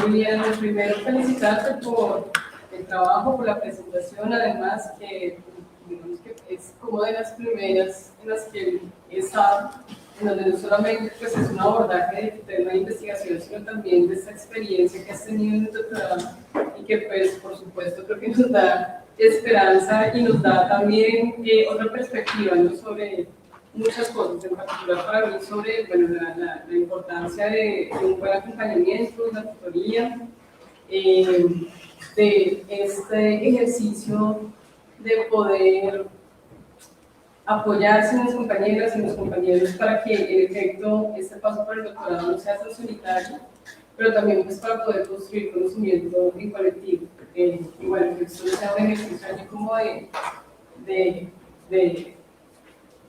la persona consigo misma, sino que ahí puedan haber como conversaciones y tejidos en torno a esta experiencia. Yo básicamente tengo como dos preguntas muy concretas que ya han sido un poco respondiendo. Pues como en tu intervención, estas preguntas que ya han hecho, y es, claro, tú mencionas, está esta brecha que tiene unas particularidades para las mujeres, y eso lo enlaza un poco con la pregunta que te hacía Diana frente a cómo afecta esta brecha a la performatividad, si se quiere, ya del ejercicio de la docencia. Claro, digamos que si hay una dificultad en acceder, en la calidad, en el uso, si esto ha terminado afectando también el quehacer de estas maestras, de estas profes, en su ejercicio como docente. Si pudiste ver algo de eso, si encontraste algo de eso. Y bueno, lo que entiendo es que tú también estuviste como profe allá en los llanos, mientras hacías esa investigación. Y bueno, este tinte tan reflexivo que tienes, no solamente en la investigación, sino en tu presentación, preguntarte cómo te reconoces en esas propias brechas que encuentras. ¿Cómo fue esa experiencia tuya? Y bueno, a lo largo de la investigación ahorita, tú también cómo te reconoces a ti en tu investigación. Bueno, voy a preguntar, porque ya nos queda poco tiempo, entonces no contestas lo que te parezca también, ¿no? Sí, sí. De pronto lo mío no es tan importante. Como nunca había visto la tesis, ¿no? Y la investigación, entonces como una persona ignorante y externa, no entendí cuál era la pregunta de investigación y cuáles eran las preguntas como secundarias o específicas y cómo está organizada la tesis, que hablaba del capítulo 4, el 2, el 1, pero ni idea. Entonces, es como una curiosidad, ¿no? Un poco de cómo es ese documento que me causa mucha curiosidad. La otra cosa que me causa curiosidad, si después está conectada con algunas preguntas y cosas que ya contestaste, ¿cómo hiciste los vínculos con las personas con las que trabajaste? ¿No? O sea, ¿cómo llegaste allí? que me falta un poquito de eso también en la parte, digamos, metodológica. O sea, chévere también, y te felicito pues, por todo el trabajo enorme, ¿no? Y por contar esas bambalinas que eso a veces nunca se cuentan y son súper importantes. Pero aquí un poquito más de bambalinas metodológicas, o sea, tú dijiste que era una zona difícil y que la gente dice eso. ¿Eso qué significa? No es autoevidente. Bueno, por ahí, Viviana. Claro que sí, muchas gracias. Bueno, entonces para empezar, el que no aprende de tecnología es porque no quiere. Sigue siendo una de las frases, sobre todo en el mundo de hoy, porque está muy referido a, como todo es tecnología y está ahí, pues si uno quiere aprender solamente tenga su dispositivo y empiece a trabajarlo para poder lograr lo que necesita. Y por eso la brecha digital de género necesita que más mujeres estén creando estos artefactos, porque precisamente históricamente hemos visto cómo todos ellos están concebidos desde una mirada muy masculina, y por eso es desde allí donde también las mujeres no solamente tenemos que ser las que las usan, sino las que las crean. Por eso en el marco de cómo esta investigación y las entrevistas y todo lo que lleva a pensarnos en por qué esta performatividad de las docentes con la tecnología de cara al cierre de brecha digital de género en la región, nos lleva también a conectar un poco con la pregunta que estaba mencionando Pilar. Y es que precisamente en temas de tecnología y todo lo que se estaba haciendo en educación superior de cara a las docentes y también los docentes es cómo creamos contenidos, que era como la primera base a partir de todo lo que estaba sucediendo en la pandemia, considerando que hace parte de mi core como profe, tiene que ver con los temas evaluativos, pero también ahora con temas de investigación. En ese sentido, en la creación de contenidos siempre se mencionaba a lo largo tanto de las encuestas, en la usabilidad de las tecnologías y en las entrevistas, cómo y para qué las estaban utilizando, era precisamente para poder enseñar mejor, y para ese poder enseñar mejor estoy haciendo unas presentaciones más largas, que tienen unos detalles diferentes, inclusive algunos que tienen colores y demás, mientras que se había mucho la conversación sencilla también con los hombres de no, pues yo hago cualquier cosa y la pongo en un PowerPoint, y los usos diferenciados desde el detalle de cómo creo los contenidos hasta qué es lo que estoy cargando en esos contenidos daba cuenta de en la mayor inversión de tiempo en la creación de los contenidos, lo cual también daba cuenta de esa mayor inversión de tiempo no está concebida dentro de mi plan de trabajo ni dentro de los diferentes roles que tengo en la universidad o en las universidades en las que trabajo como docente. Así las cosas, y pensando también en lo que tú decías, Pilar, pues es que la esperanza también es contagiosa, ¿no? Y la esperanza sí, pero esto se trata de trabajo académico y como lo estaba mencionando Andrés, aquí la cosa es en serio. Sí hay esperanza, sí hay mucha motivación, pero aquí hay que leer, hay que revisar, hay que estar constantemente pensando en ese estado del arte y en clave de la pregunta, que la pregunta de una vez lo voy a conectar de cara a lo que acaba de preguntar Andrés, y por qué es importante esa construcción. Tenía que ver con que el problema y la pregunta tenía que ver con cómo la brecha digital de género en la educación superior es un desafío estructural que impacta de manera diferenciada a las y los docentes de la región Orinoquia, en un enfoque interseccional y territorial.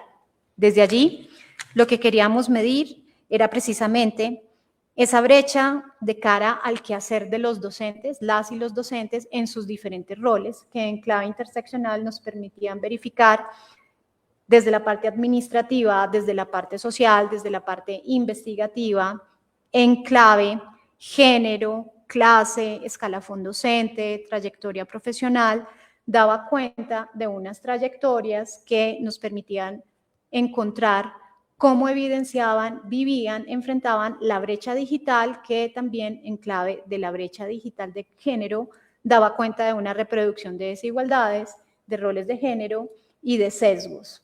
En este sentido, pues por supuesto la región Orinoquia era clave, porque estos tres factores coincidían con las conversaciones que se estaban teniendo y con lo que cada persona estaba realizando.